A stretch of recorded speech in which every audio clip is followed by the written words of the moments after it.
channel Ngulik Horor.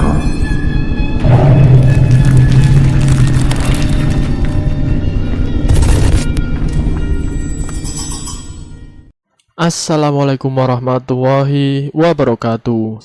Jumpa kembali di channel Ngulik Horor.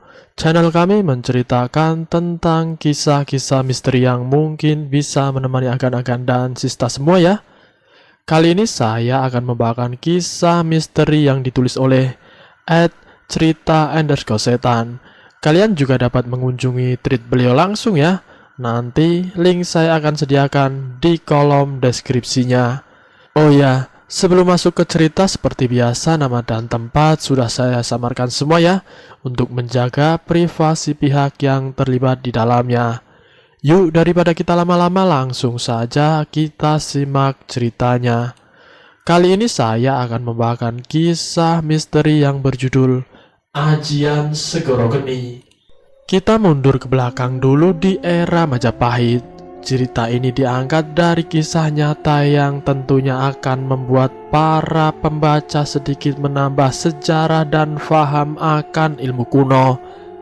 Kisah tentang keilmuan yang berhubungan dengan jagat Nusantara. Bergantinya peradaban pada saat ini membuat sedikit manusia paham akan ilmu linuih kuno. Tentu telinga kita sering mendengar ilmu kuno, namun hanya beranggapan itu hanya dongeng semata. Saya akan angkat kisah dari Mbah Besar yang mendapati julukan Mojogeni.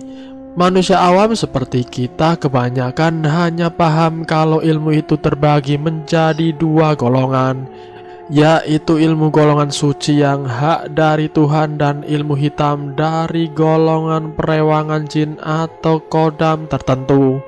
Yang akan saya sampaikan di sini ilmu abangan, ajian segoro geni, ilmu maha dahsyat yang digandrungi oleh pendekar golongan sesat di masa era Majapahit. Mari kita mulai kisahnya. Aku hanya anak seorang petani desa yang mendapatkan banyak penindasan dari penjajah negeri ini. Merampas hasil bumi, perampokan merajalela demi kelangsungan hidup, hingga terbesit keinginan diri untuk belajar ilmu bela diri. Dari padepokan aku belajar ilmu silat yang hanya mengandalkan penampakan luar atau yang dikenal dengan sebutan jurus. Setelah bertahun-tahun belajar, kini membuahkan hasil. Kepiawaian gerakan, kelenturan tubuh, dan juga terbentuknya fisik. Belajar dari kecil sampai kini usiaku sudah matang untuk menapaki kerasnya dunia. Sampai di suatu malam sepulang dari melihat pertunjukan wayang di kampung, aku melihat seorang kakek yang sedang dihadang oleh dua orang perompak. Entah apa yang akan mereka rampok dari orang tua itu yang kelihatannya tidak membawa harta benda. Sampai aku berniat untuk membantu kakek tua itu, namun tiba-tiba golok milik perompak menebas tepat di dadanya.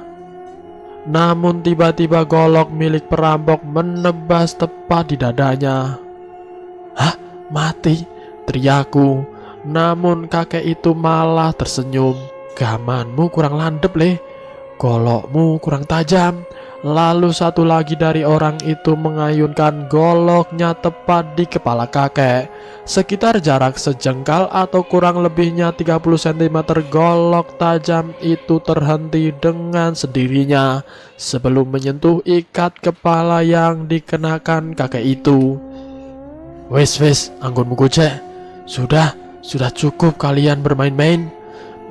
Belum sampai berhenti terbesit akan ilmu milik kakek yang tiba-tiba dengan secepat kilat kakek itu menghancurkan batu besar di sebelah kirinya hanya dengan sekali pukul. Golok perampok itu berjatuhan ke tanah disusul dengan tubuh gemetaran. Mereka tersimpuh tanpa bergerak. Aku yang masih terdiam dengan posisi berdiri menyaksikan kesaktian itu, hingga tanpa aku sadari beliau sudah berjalan menjauh. "Kiai, tunggu Kiai!" teriakku memanggilnya. Dengan berlari aku susul tubuh tua yang berjalan itu hingga beliau menghentikan langkahnya. "Ngapunten Kiai, tenggo sekedap. Maaf Kiai, tunggu sebentar," kataku. "Kui mau lembu sekilan." "Itu tadi lembu sekilan," balasnya tanpa ditanya. Kakek itu menjawab pertanyaan batinku sebelum aku bertanya. "Mlaku ngetan kanthi restuku, yen sira kerentek ati. Berjalanlah ke timur dengan restuku, jika kamu berkenan dengan hati." "Dawuh Kiai, anampi restu Kiai." "Siap melaksanakan tugas Kiai, menerima dengan restu Kiai," jawabku yang kini melihat kakek itu berlalu pergi. "Siapa beliau Kang?"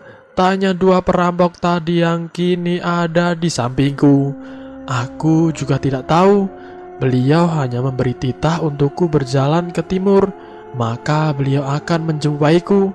Jawabku menjelaskan ke mereka yang masih dalam keadaan gemetar. "Saya ikut Kang, saya juga ikut Kang," ungkap mereka berdua. "Ya, besok kita bertiga ke timur.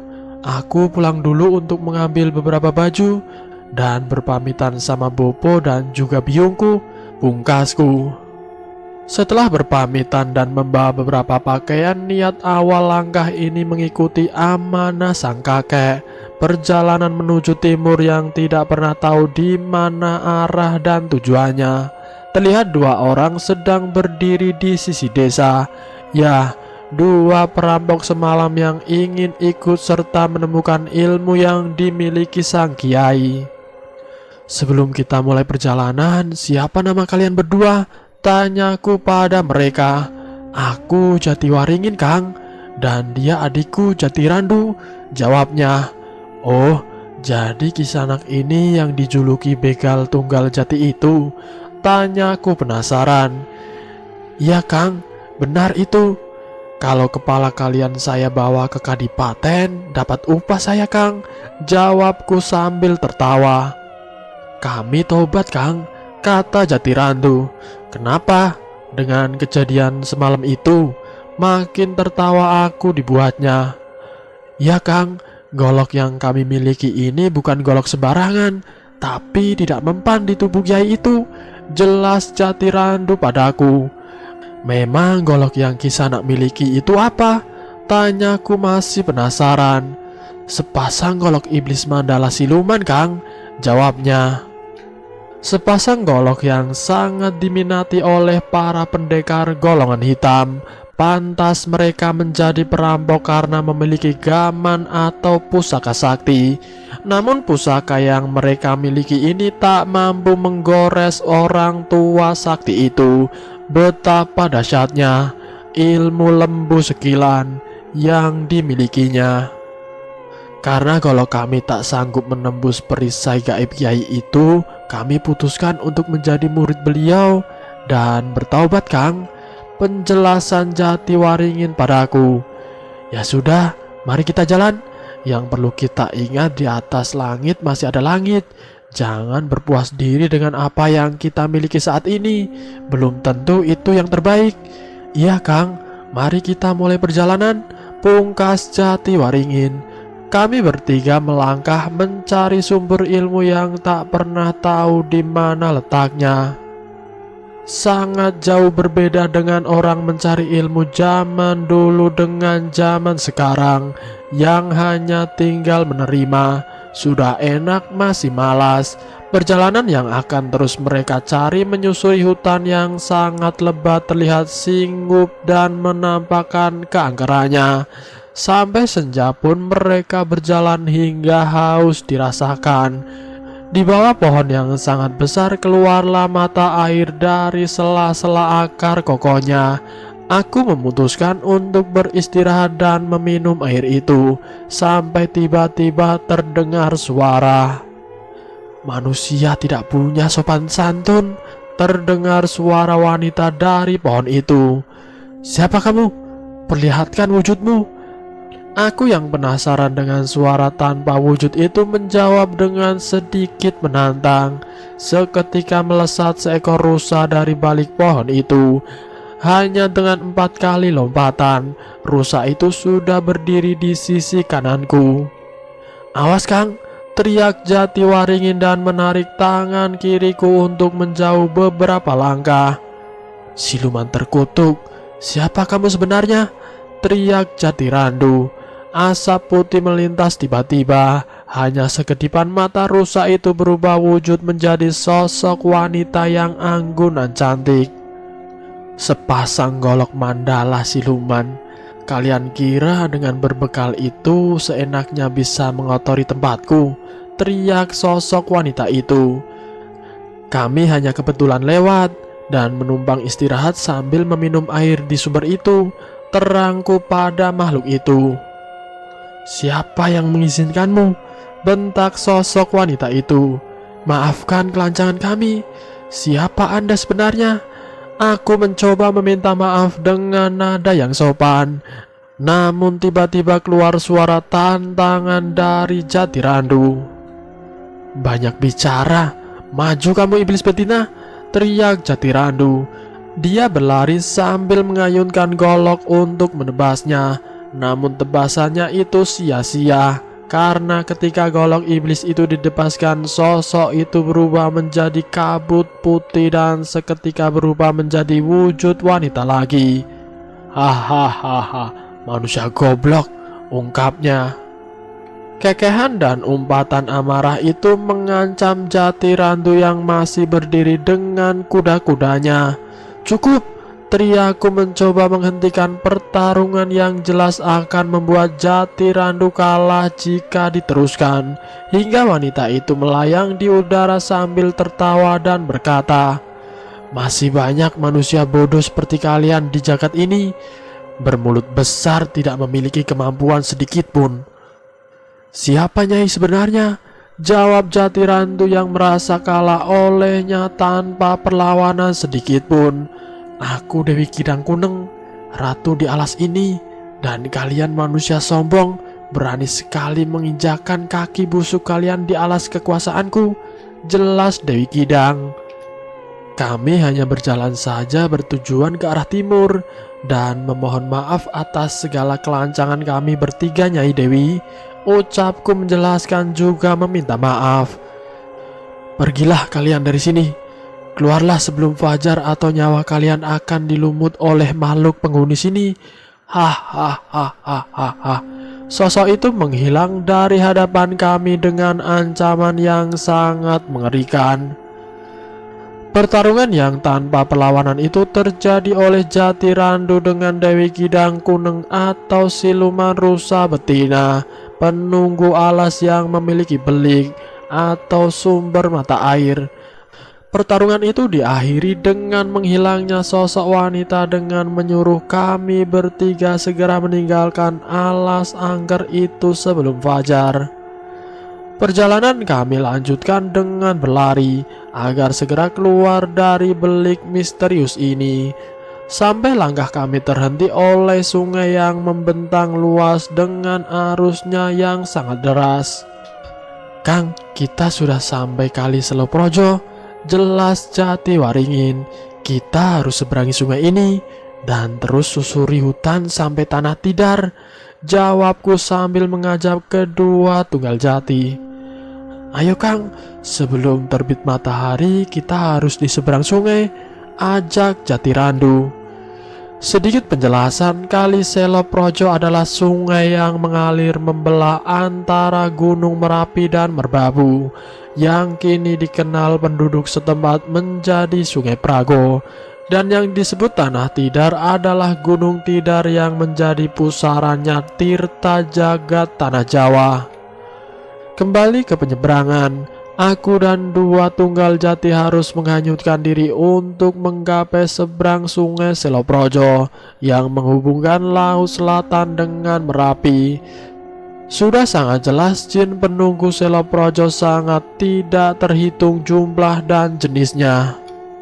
Akhirnya dengan perjuangan dan pertempuran aku berhasil menyeberangi kali luas ini.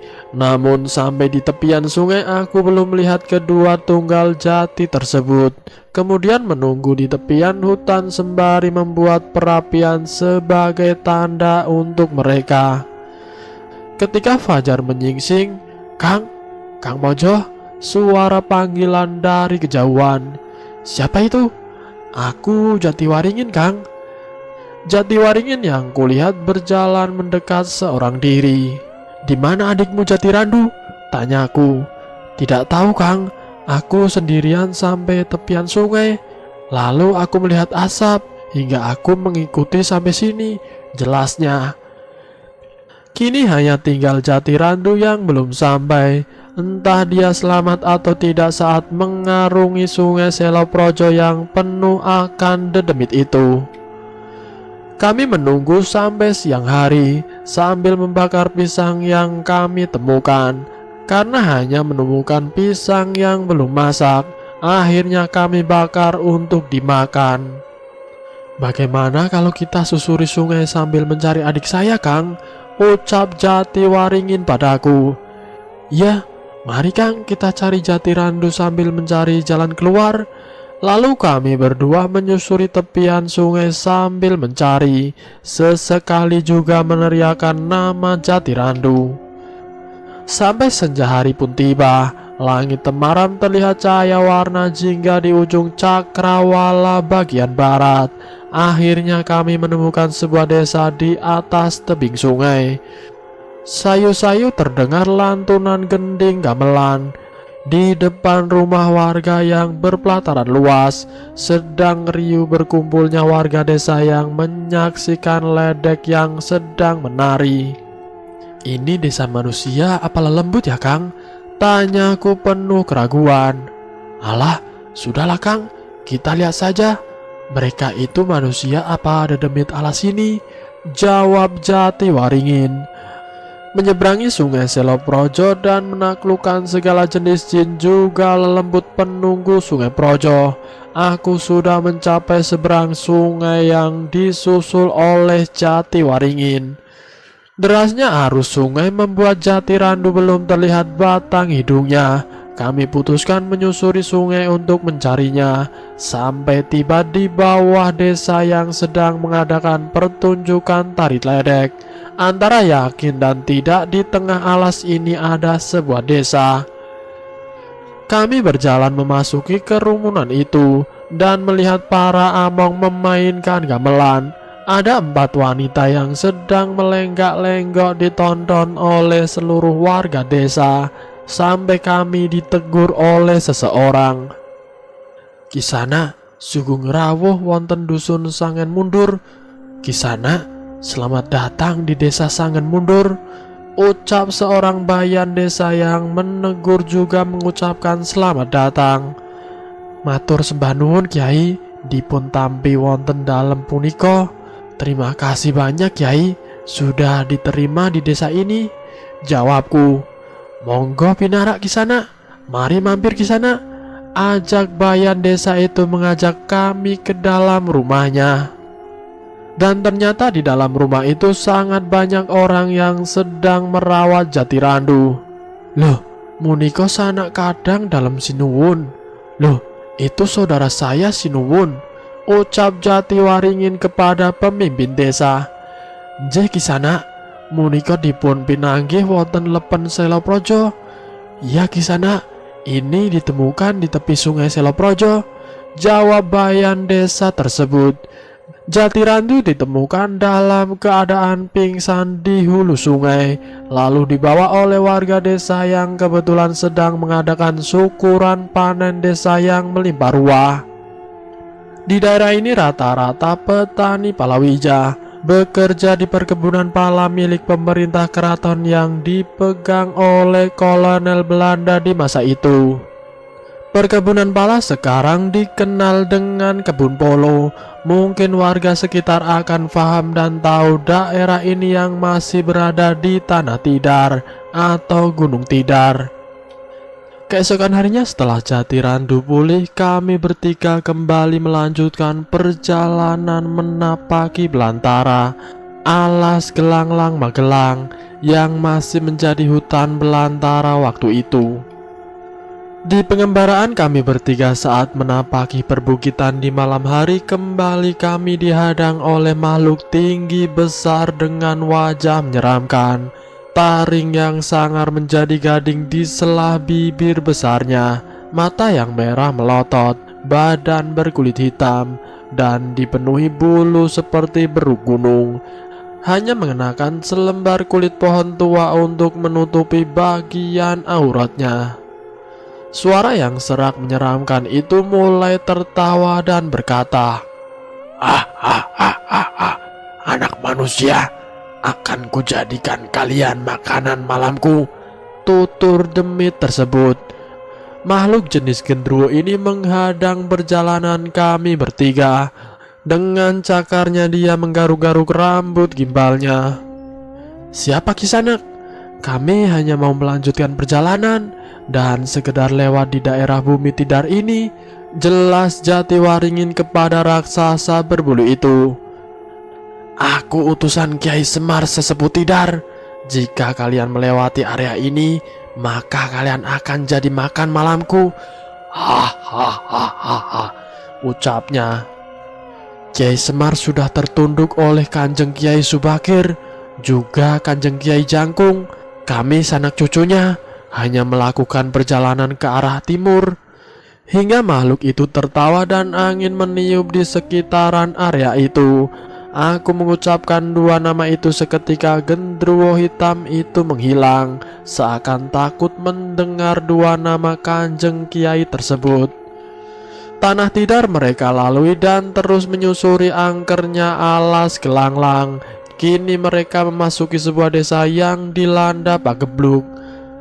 Gagalnya panen, tanah kering tandus, rakyat yang dilanda kelaparan, siang yang menyengat membakar bumi, angin berhembus meniupkan debu dan ranting-ranting kering.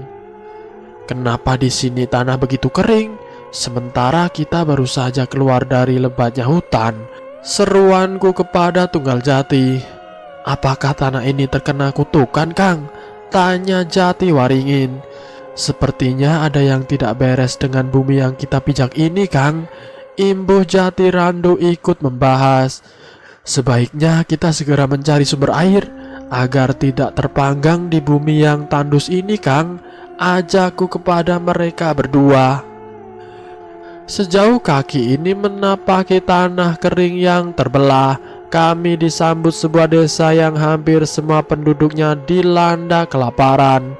Mayat berkelimpangan di pelataran rumah, ruak burung gagak banyak berputar-putar di angkasa, hingga ada anak kecil kurus kering tanpa daya dan tenaga merangkak ke arah kami. Lapar, haus, suara rintihan bocah tak berdaya, diakhiri dengan debu berhembus dari nafasnya. Mati dia, Kang, ucap Jatirandu yang mengecek nadi bocah itu. Ini pagebluk dari mana? Sampai begini keadaan negeri. Mengibaku pada mereka yang nanar menyaksikan semua ini. Kita bergegas bergerak, Kang, sebelum mati kehausan seperti mereka, ajak Jatiwaringin. Kita jalan saja. Setelah menemui mata air, bawa ke sini untuk manusia yang masih hidup, pungkasku. Sampai di tengah perjalanan, kami menemukan sebuah candi yang mengeluarkan air panas dan berbau belerang, seakan seperti sebuah pemandian yang ditinggalkan di masa itu. Daerah ini dikenal dengan Candi Umbul, menjadi salah satu tempat wisata saat ini. Menurut sejarah yang saya tahu, tempat ini merupakan tempat pemandian putri raja dan kerajaan Mataram kuno. Selain itu, pemandian ini juga untuk ritual kesatria Mataram. Sampai di sini kami mencari sumber air yang bisa diminum. Namun nihil, yang ada hanya 2 buah kolam berisi air mendidih karena belerang. Kalian mencari apa ke tanah ini? terdengar suara orang lain dibarengi munculnya sosok putri muda yang sangat cantik. "Kami mencari air untuk kehidupan, Kanjeng Ratu," jawabku dengan menyimpulkan wanita ini seperti putri dari sebuah kerajaan. "Jangan panggil aku seperti itu. Namaku Enggar Kluwung Ungu, abdi dalam yang diutus Keraton Kidul untuk melihat bumi yang dilanda kegersangan karena sebuah dosa anak manusia." Jelas bahwa sosok ini seorang abdi dalam dari kerajaan selatan yang diutus untuk melihat keadaan saat itu. "Maaf Gusti, siapa gerangan manusia yang melakukan kesalahan itu?" tanya Jatiwaringin yang mewakili pertanyaan kami semua.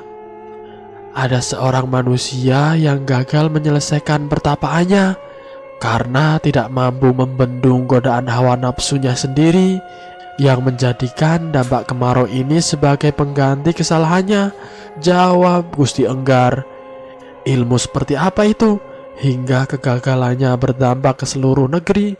tanyaku heran akan penjelasan itu. "Ilmu iblis Betara Karang, mengharap keabadian hidup dengan persekutuan manusia dengan iblis," jelas Gusti Enggar. "Ilmu sesat ini yang melakukan harus bersekutu dengan iblis dan melakukan pertapaan untuk kesempurnaan ilmu, merubah raganya menjadi jenglot atau Betara Karang. Kami yang menemukan sebuah candi dengan sumber mata air panas serasa sia-sia karena air yang mengandung belerang itu tidak dapat diminum, hingga munculnya Dayang Enggar Kluwung Ungu yang menceritakan bencana yang melanda negeri ini. Bagaimana kami menemukan air agar bisa diminum dan menyelamatkan penduduk yang lain, Gusti Putri? Tanyaku kepada sosok itu. "Akan kutolong niat mulia kalian bertiga," balasnya.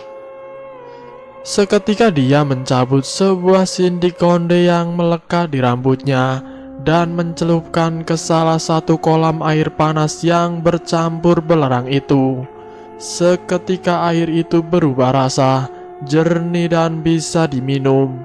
"Minumlah dan bawa sebagian air ini untuk kehidupan rakyat," ucapnya. "Terima kasih Gusti Putri," ucapku atas pertolongannya. "Berterima kasihlah kepada Tuhan yang memberikan air kehidupan itu. Lanjutkan langkah kalian bertiga sampai ke bukit di timur negeri ini," pungkasnya. Ucapan terakhir dan pertemuanku dengan Dayang Enggar Kluwung Ungu, ia berpamitan kemudian menghilang dengan meninggalkan hembusan angin yang sangat wangi. Singkat cerita, kami kembali menapakkan kaki di bukit yang gersang dan akhirnya menemukan kakek sakti itu sedang melakukan semedi atau bertapa. Cukup lama kami menunggu, sekitar 3 minggu. Kemudian beliau menghentikan lelaku yang sebelumnya terlihat sinar berwarna putih dari langit masuk ke tubuhnya. "Wesak wetoro aku menunggu lakumu. Sudah cukup lama aku menunggu perjalananmu," ucap Kiai Sakti itu. "Jeh Kiai, kata prahara ingkang ingsun lampahi wonten sak lebet ing lampah menika." "Iya Kiai, banyak prahara yang saya jalani di dalam perjalanan itu," ucapku menjelaskan selama perjalanan yang kami alami selama ini. "Yo, ngerti yo. Sesok bakal niro kabeh sakseni bumi kene bakal subur makmur, gemah ripah lujinawe. Yah, mengertilah. Besok kalian semua akan menyaksikan bumi ini kembali subur dan makmur, kecukupan dengan segala hasil bumi. Sendika ngestakaken Kyai, siap menyaksikan itu Kyai." Keesokannya hingga kami bertiga mengikuti langkahnya turun bukit mencari sebuah batu dan berdoa di sana. Keluarlah mata air yang deras dan jernih. Setelahnya Kiai itu berkata, "Iki sumber panguripan Tirtojoyo, ini sumber kehidupan Tirtajaya. Di sini saat ini menjadi sebuah desa yang sangat subur dengan panen yang melimpah. peternakan ikan yang sangat bagus. Desa ini dikenal dengan Desa Tirto. Setelah beberapa hari kami kembali ke pesanggrahan beliau dan memulai penggemblengan raga juga kebatinan. Dimulai dengan mandi di sendang atau mata air tirta di malam Selasa Kliwon dan memulai pengamalan puasa ngidang selama 3 hari. Dilanjutkan dengan puasa mutih 7 hari. Selesai sholat fardu diamalkan ilmu lembu sekilan. Jadi Mbah Mojo dan Tunggal Jati dibaitkan ke Muslim. Sebelumnya mereka bertiga adalah orang yang tidak mengerti ajaran ilmu Tuhan. Ilmu lembu sekilan yang terwariskan oleh kiai itu sudah mereka dapati dengan pesan yang mesti dibawa. Dengan menyaksikan sebuah kejadian negeri yang dilanda kemarau, muncul sebuah sumber mata air yang menjadi air kehidupan yang diberi nama Tirtojoyo. Melakukan pengamalan lembu sekilan sudah mereka lalui dan kini menuai perintah dari sang kiai. Sira kabeh nrimo dawuh ingsun, ing negara kulon ana geger ing ongtran-ongtran, rampung ana kanthi pangestuku. Kalian semua menerima perintahku. Di negara barat terjadi sebuah prahara yang menggemparkan. Selesaikan dengan restuku. Perintah kiai kepadaku dan Tunggal Jati untuk menyelesaikan sebuah kegaduhan atau penjajahan di negeri barat. Tansah minambi dawuh kiai, siap menerima titah dari kiai. Di malam itu dengan berkal restu mereka melanjutkan perjalanan. Singkat cerita, perjalanan mereka telah sampai ke barat negeri, sebuah tanah yang dipimpin oleh kerajaan Mataram di masa Amangkurat. Peperangan melawan Belanda di bumi Urat Sewu dengan bergabung sebuah laskar yang dibentuk oleh pejuang tanah air Kyai Haryadipa atau yang dikenal masyarakat Pangeran Diponegoro. Sesampainya di negeri Ambal resmi, kami bertiga mengikuti peperangan. Yang jelas terang-terang tubuh ini menjadi tameng muntahan amunisi Belanda tanpa adanya pelindung, hanya mengandalkan kedigdayaan keilmuan. Menonjolnya kami di peperangan itu menjadi pemandangan istimewa di mata Kyai Singadipa, yaitu tangan kanan dari Kyai Haryadipa. Sopo sejati niro kabeh, jadok tanpa tadeng aling-aling. Siapa sejatinya kalian semua? Kebal tanpa sebuah tameng perlindungan. Abdi dalem namung kemanung salumrah kiai, ingkang dipun utus Kiai Sabrang Wetan. Saya ini hanya manusia biasa kiai, yang datang dari utusan Kiai Seberang Timur. Jelasku kepada Panglima Perang. Alhamdulillah, niro anakku kersa suwun ing negari kulon. Alhamdulillah, kalian anakku mau datang ke negara selatan, ujar Kiai Singadipa. Tansah ngestokaken dawuh kiai, siap menerima perintah kiai. Jawaban kami bertiga yang siap mengemban tugas pramesti ing jagat yang dikenal secara global menjadi Bumi Pertiwi Indonesia.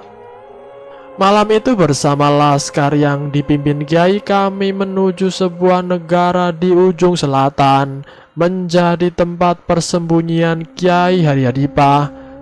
Sebuah negara tersembunyi yang berada di tanah berkapur dan rintangan akar yang menjadi benteng di Goa Selarong. Lokasi saat ini ada di Goa Sari, Pajang, Bantul, Yogyakarta. Di sini kami mengikuti gerilya peperangan dan mengamalkan sebuah ilmu yang diwariskan oleh Kiai Sakti Mandraguna Singadipa. Ilmu saipi angin dan ilmu lebur saketi dengan beragam ilmu kesaktian yang telah ditularkan oleh Kiai pemilik tombak, Kiai Genjring, mendaulatkan sebuah tugas. Siro anakku, nerimo titah ingsun, sabrangono sak pinggiran Urat Sewu. Kamu anakku menerima tugasku, menyeberangi tepian Urat Sewu. Aku yang menerima perintah untuk menyusuri Urat Sewu. untuk mengintai pergerakan company dan menjadi telinga guna mencari tahu info di dalam kumpulan penjajah itu. Sendika angemban dawuh Kanjeng Kyai, siap mengemban tugas Kyai. Di malam itu aku melangkah meninggalkan Goa Selarong kembali ke sepenanjung selatan yang dikenal masa itu Urat Sewu. Singkat cerita, karena sudah sering melakukan pemusnahan mata-mata penjajah, akhirnya aku dicurigai oleh beberapa antek-antek company yang sebagian besar merupakan pendekar sakti aliran sesat. Pertempuran dengan beberapa jawara kaki tangan penjajah tidak terelakkan lagi, hingga mendapati sebuah pertempuran yang sangat susah untuk ditandingi. Pertempuran yang sampai 3 hari 3 malam di sebuah hutan, tidak dimenangkan oleh siapapun.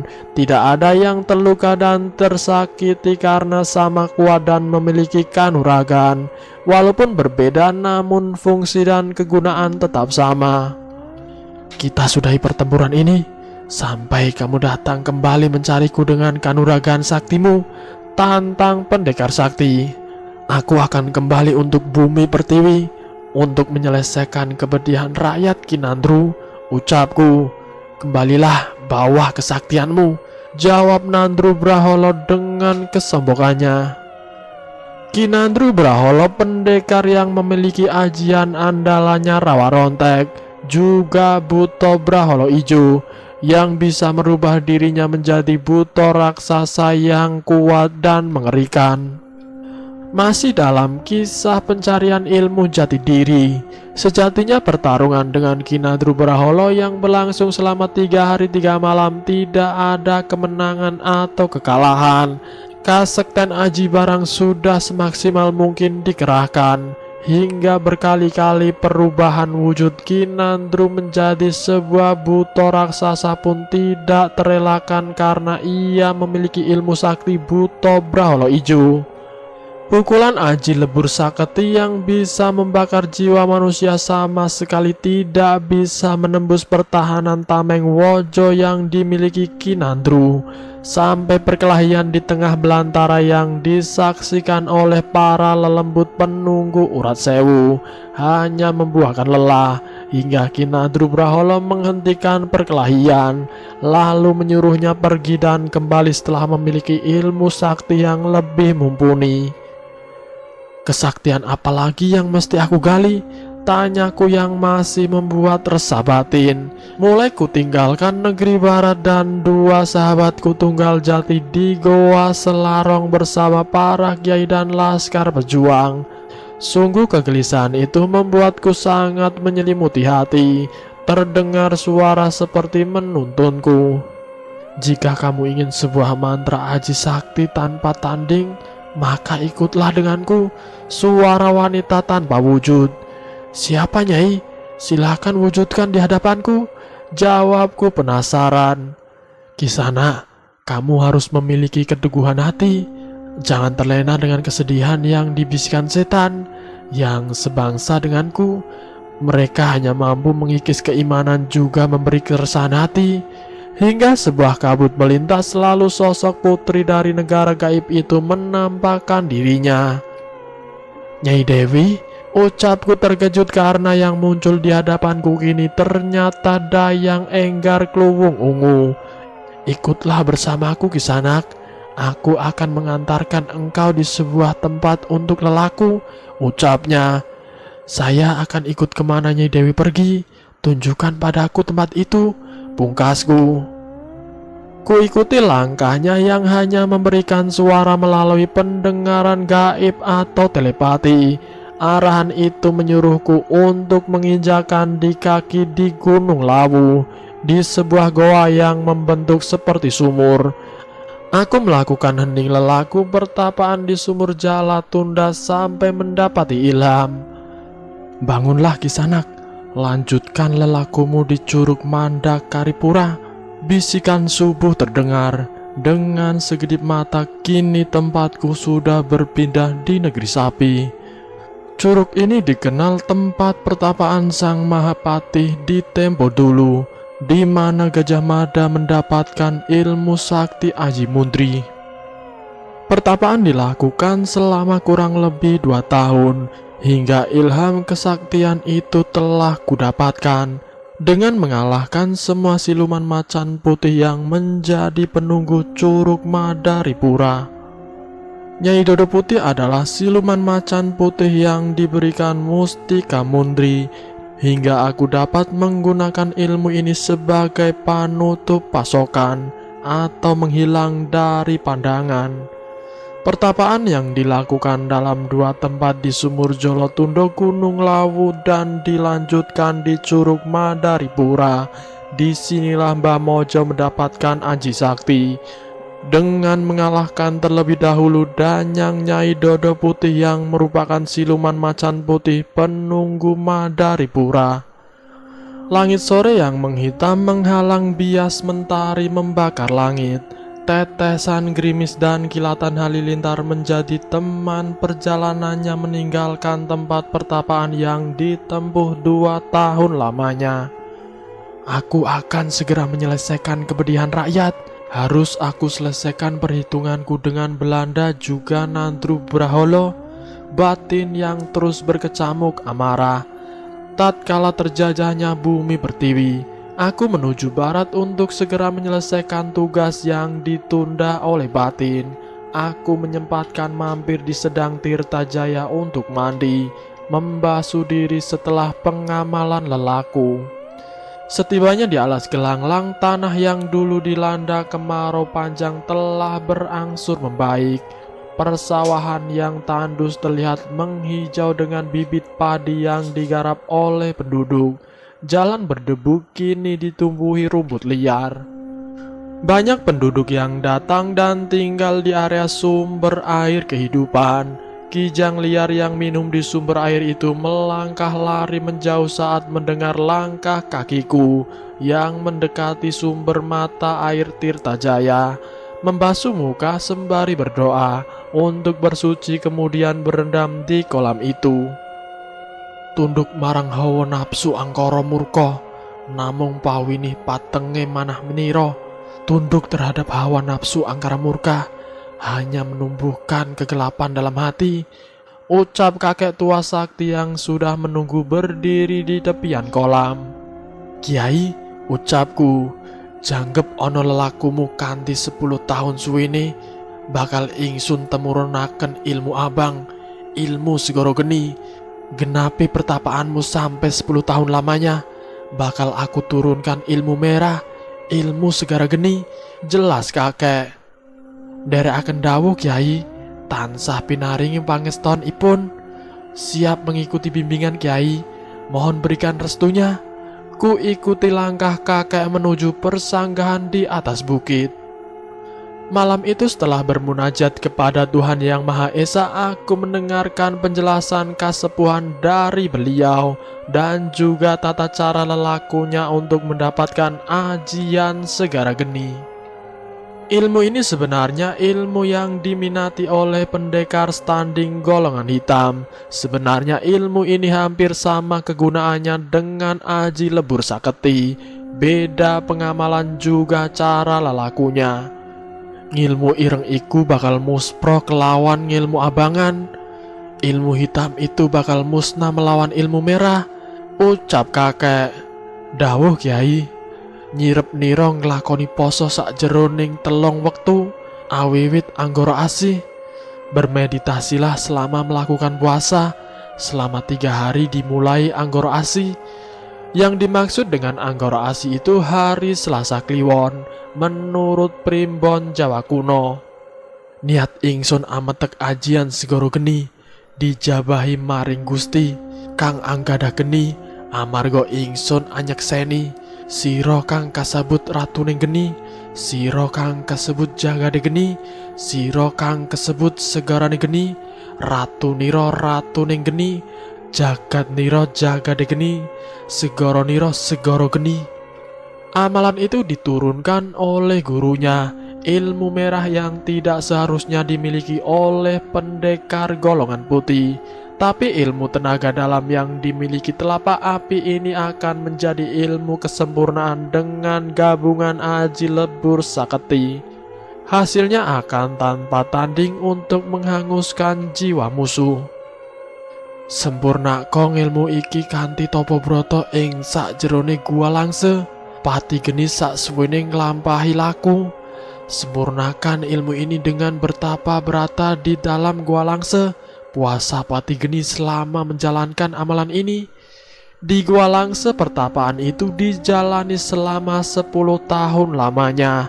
Mbah Mojo Geni kini melakukan pertapaan mantek aji di gua langse. Letak gua langse itu di tebing pantai Parangtritis, Yogyakarta. Pertapaan selama 10 tahun yang dibarengi dengan puasa pati geni di dalam gua langse. Mbah Mojo harus mendapatkan ajian Segoro Geni, ilmu merah yang sakti untuk menyatukan ilmu yang sudah dimiliki. Malam itu deburan ombak pantai selatan yang menghantam karang seakan getarkan dinding goa yang menjadi tempatku melakukan lelaku. Gemerincing sebuah lonceng terdengar, dibarengi oleh bunyi telapak kaki kuda. Hingga silau mata hati ini melihat sebuah kereta kencana milik Kanjeng Ratu Kidul menghampiri. Wungu bocah menungso, wis tinuju pungkas anggonmu lelaku. Bangun anak manusia, sudah menuju ujung usia pertapaanmu. Kanjeng Ratu berucap. Kanjeng Ratu, ucapku. Anakku, opo kang nira kasebut mila ingsun jabah mareng pangestoku lan sekabehe ing Ratu Tirta sak amba ning jagat. Anakku, apa yang kamu hendaki maka akan aku kabulkan dengan restuku juga. Semua ratu penguasa samudra yang keseluruh luasnya bumi. Sembah nuwun Kanjeng Ratu, ngaturaken samudraning pangkasami kang wonten sak lebet impun manah. Bilih namun anyuwun kadigdayaan aji Segoro Geni. Sembah saya Kanjeng Ratu mengucapkan keluasan maaf yang ada dalam hati. Bila hanya menginginkan kedigdayaan aji Segoro Geni. Pangestaku anakku, kurustui anakku. Sebuah restu yang didapatkan dari Ratu Penunggu Laut Selatan hingga menghadiahkan ilmu sakti ajian Segoro Geni. Hingga datang sang kakek tua membangunkanku. Assalamualaikum, assalamualaikum, assalamualaikum. Tangi, wis wanci nira wiwit urip kang urup. Bangun, sudah saatnya kamu memulai hidup yang berkobar layaknya api. Salam yang mengumandang di telinga hingga membangunkan dari sebuah lelaku. Bertanda sudah selesainya tugasku mengemban amanah sang guru. Kubuka mata pelan dan kulihat kakek itu meminumkan air ke mulutku dari sebuah cawan tanah yang berwarna coklat terbakar. Kiai, suaraku yang masih terdengar susah untuk mengucapkan sebuah kata. Lalu aku jatuh pingsan beberapa saat, sampai aku kembali terjaga dengan melihat kakek menyiapkan makan sebagai pertanda selesainya puasaku. Saat aku terbangun dan melihat keluar, hamparan samudra lautanan luas itu berkobar layaknya hamparan api yang berkobar. Semua kembali normal setelah 1 minggu berlalu. Ingin segera aku tuntaskan kepedihan penduduk negeri ini, menyudahi peperangan yang terjadi berabad-abad lamanya. Tanah Pertiwi tercengkam tangan penjajah. Terlintas ingatan dengan Kinadru Braholo pengkhianat bangsa itu.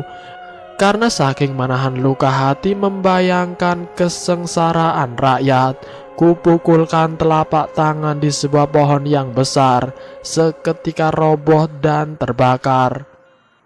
Singkat cerita, aku dengan restu dari guru si kakek tua kembali ke alas urat sewu untuk mencari Kinadru Braholo. Pertempuran itu tidak terelakkan lagi. Pertempuran yang sangat susah hingga berlangsung berhari-hari, karena ketika Kinadru tergeletak mati, dia dapat hidup kembali. Melakukan perkelahian dengan berbagai perubahan wujud seperti buto raksasa. Sampai di titik terakhir aku menggabungkan 3 keilmuan: Aji Segara Geni, Aji Labur Saketi, Aji Mundri, dengan panglimunan yang tidak terlihat di mata Kinadru Braholo. Dikerahkan 2 tenaga dalam satu pukulan yang membuat raga itu hangus terbakar. Lalu dicabutlah kepala Kinadru Braholo dari badannya yang menghitam hangus itu. Meski badan hangus, ia kembali bergerak namun tidak bisa berbuat apa-apa lagi. Sampai dileburkan kepala itu ke kawah Merapi dan tubuhnya dilarung ke Samudra Selatan. Perjuangan akan terus berlanjut sampai kaki penjajah melangkah pergi dari tanah Pertiwi. Sangat panjang perjuanganku, tidak akan terhenti sampai akhir hayat. Aku yang dikenal dengan julukan Mbah Mojogeni, pahlawan negeri Pertiwi yang dihilangkan namanya oleh sejarah karena rombakan komunis yang tidak pernah mencintai Laskar Ulama Nusantara. Aku tidak membutuhkan rangkaian melati di makamku, tapi aku sudah mewangi di sisi Tuhan Yang Maha Esa, kuasa atas segala bimbingan dan petunjuk guruku si kakek tua yang dikenal dengan nama Kiai Cakragaska atau Sunan Geseng. Saya hanya mengungkap sedikit sejarah yang mana mungkin tidak tertuliskan di dalam sejarah Indonesia. Namun beliau pejuang di masa itu. Saya tidak menuntut semua suka dengan kisah saya. Saya hanya mengingatkan kita yang saat ini berdiri di tanah dengan kesombongan. Selalu ingatlah, tanpa perjuangan moyang kita di masa lalu, tidak akan terjadi masa yang jauh lebih nyaman ketimbang masa itu. Masihkah berkeluh kesah di atas bumi ini? Pejuang memikirkan kehidupan kita di masa sekarang. Kenapa kita lalai memberi doa untuk ketenangan beliau yang menghantarkan nyawa untuk kita? Dan selesai. Itulah kisah misteri yang berjudul Ajian Segoro Geni.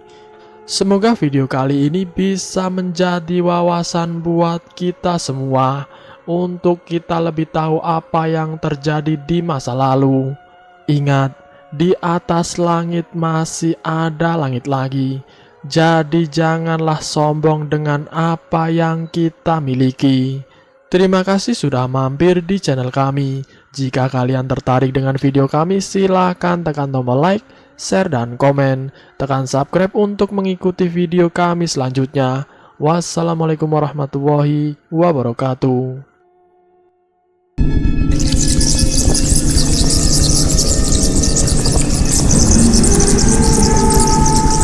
Selamat datang di channel Ngulik Horor.